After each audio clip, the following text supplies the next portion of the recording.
মানুষের আকৃতি ধারণ করে জিনেরা যে ধোঁকা দিয়ে থাকে এটাকে বর্তমান প্রযুক্তির ভাষায় রেপটাইলিয়ান্স বলা হয়। এই রেপটাইলিয়ান্স বা মানুষের আকৃতি ধারণ করে বিভিন্নভাবে মানুষকে ধোঁকা দেওয়া, এটা জিনদের একটা প্রক্রিয়া আমরা বলতে পারি। এবং এই প্রক্রিয়ায় জিনেরা সাহাবাই কেরামের সামনে সুরাকা নামক ব্যক্তির আকৃতি ধারণ করে যখন ধোঁকা দিচ্ছিল, ফেরেশতারা আসার কারণে তখন তারা আর ধোঁকা দিতে পারে না এবং ভয়ে সেখান থেকে পালিয়ে যায়। তাহলে এটা খুবই স্বাভাবিক বিষয় যে এই জাতীয় ঘটনা ঘটতে পারে, যে জিনেরা বিভিন্ন আকার ধারণ করে মানুষকে ভয় দেখানো অথবা ক্ষতি করা অথবা ক্ষতি সাধন করার চেষ্টা করা, বিভিন্নভাবে জাদু করার যে প্রবণতা, এই প্রবণতা তৈরি হতে পারে। রেপটাইলিয়ান্স এই প্রবৃত্তি অথবা এই ধরনের প্রবণতা তৈরি হওয়া খুবই স্বাভাবিক বিষয়।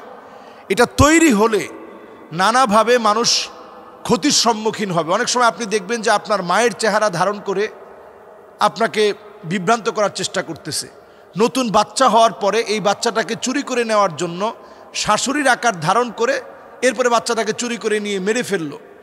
রেপটাইলিয়ান্স জিনেরা এই জাতীয় কর্মকাণ্ড করে থাকে, বিভিন্ন মানুষের আকার ধারণ করে ক্ষতি করার চেষ্টা করে। এটা থেকে বাঁচার জন্য আমাদের প্রতিনিয়ত সূরায়ে ফালাক এবং সূরায়ে নাস ঘরের ভিতরে সবসময় এটা পড়া উচিত। সূরায়ে বাকারার তেলাওয়াতকে চালু রাখা দরকার।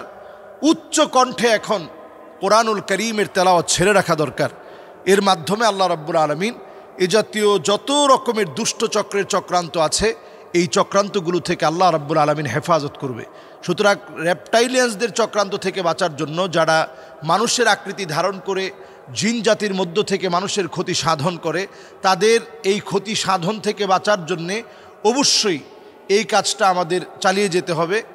যদি আমরা এই কাজটা চালিয়ে যেতে পারি, হতে পারে আল্লাহ রাব্বুল আলামিন সূরায়ে ফালাক, সূরায়ে নাস, আয়াতুল কুরসি, সূরায়ে বাকারা এই তেলাওয়াতগুলোর মধ্য দিয়ে রেপটাইলিয়ান্সদের বিভিন্ন আঘাত থেকে আল্লাহ তাআলা আমাদেরকে হেফাজত করবে। আসসালামু আলাইকুম ওয়া রাহমাতুল্লাহি ওয়া বারাকাতুহু। দাড়ি ধরে একজন ব্যবসায়ীকে লাঞ্ছনা করা হচ্ছে। মানিকগঞ্জের ঘিওড়ে ব্যবসায়ীর নামও হচ্ছে, যিনি দাড়িওয়ালা ছিলেন, ওই ব্যবসায়ীর নামও ছিল মানিক, দোকানের নামও মানিক টেলিকম। আপনারা নিশ্চয়ই দেখেছেন।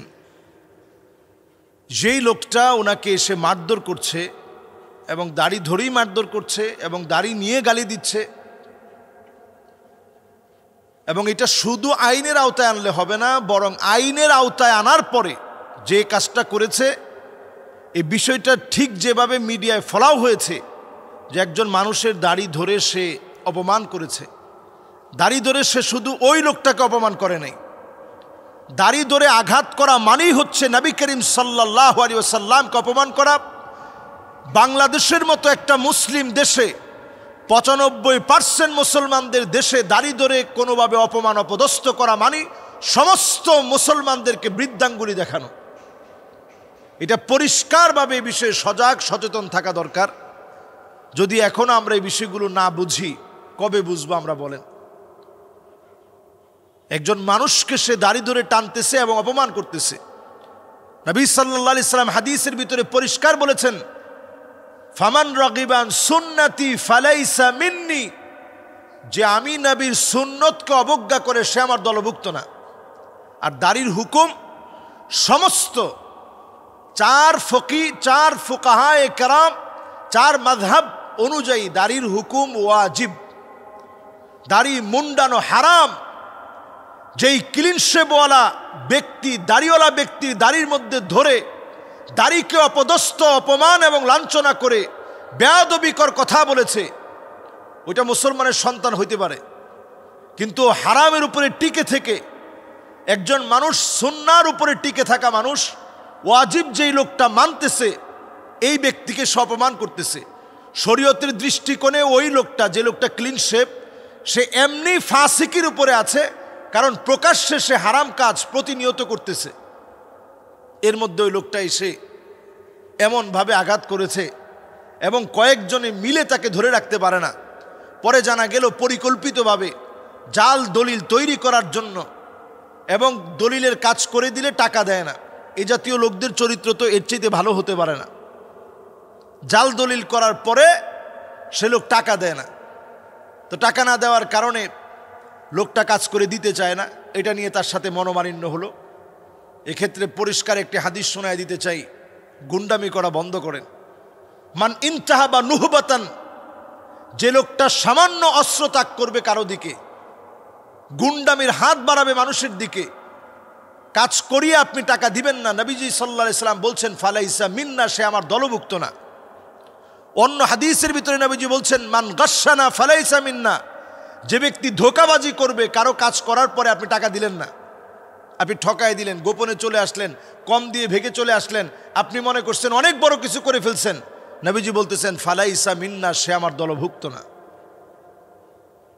নবী সাল্লাল্লাহু আলাইহি সাল্লাম অন্য হাদিসের ভিতরে বলছেন মান হামালা আলাইনা সিলাহ ফালাইসা মিন্না, তোরে দেখে নেব, তোর খবর আছে, যে জাতীয় থ্রেটগুলো সে করলো সেখানে, নবীজি বলছেন এই জাতীয় থ্রেট যদি কেউ করে ফালাইসা মিন্না, সে আমার দলভুক্ত হতে পারে না। আমি নবীর দলভুক্ত যদি হতে হয় তাহলে অবশ্যই নবীর উম্মতের মতো হয়ে চলতে হবে। নবীজি সাল্লাল্লাহু আলাইহি সাল্লাম বলছেন ইয়াকুম ওয়ায-যুলম ফাইন্না যুলমা যুলুমাতুন ইয়াউমাল কিয়ামাহ, জুলুম করা থেকে বেঁচে থাকো, কারণ তুমি যদি জুলুম করো আল্লাহ রাব্বুল আলামিন তোমাকে মাফ করবে না, জাহান্নামের অন্ধকার তোমাকে গিলে খাবে। কোরআনুল কারীম আল্লাহ রাব্বুল আলামিন জানিয়ে দিলেন ওয়ালা তারকানু ইলাল্লাযীনা যালামু ফাতামাসসাকুমুন নার। এই আয়াত নাজিল হওয়ার পরে নবীজির চুল পেকে গেছে। আল্লাহ তাআলা বলছেন জালেমের সহযোগী হইও না। আমি দেখেছি তার সহযোগিতায় ৩-৪ জন চলে আসছে, এসে তারাও হাত ধরতেছে, কিন্তু আবার লোকটাকে শাসাচ্ছে যে তুমি কিছু বুঝো না, তোমার কারণে আজকে এই ঘটনা ঘটলো। যারা শাসাচ্ছে তারা কত বড় অন্যায় করতেছে। নবীজি বলতেছেন ওয়ালা তারকানু, আয়াত নাজিল হলো নবীজির উপরে, সূরা হুদের আয়াত, নবী খবরদার জালেমদের সঙ্গী হয়েন না।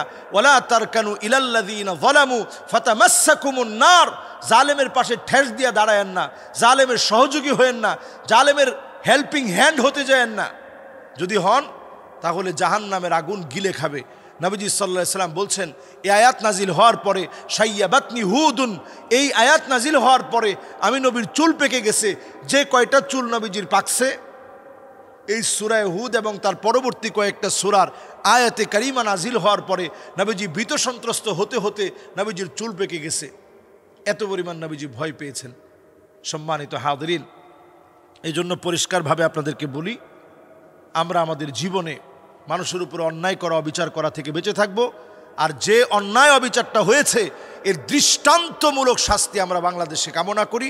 একেবারে চাক্ষুষ এই ঘটনা যেভাবে প্রচার করা হয়েছে, একজন দাড়িওয়ালার সাথে অপমান এবং অপদস্থ লাঞ্ছিত করে যে দৃশ্যপট তৈরি করেছে, তার বিচার যেন এর চাইতে বড় দৃষ্টান্ত হয়ে থাকে, কেউ যেন এই রকম দুঃসাহস করতে না পারে। আল্লাহ যেন আমাদেরকে বোঝার তৌফিক দান করেন।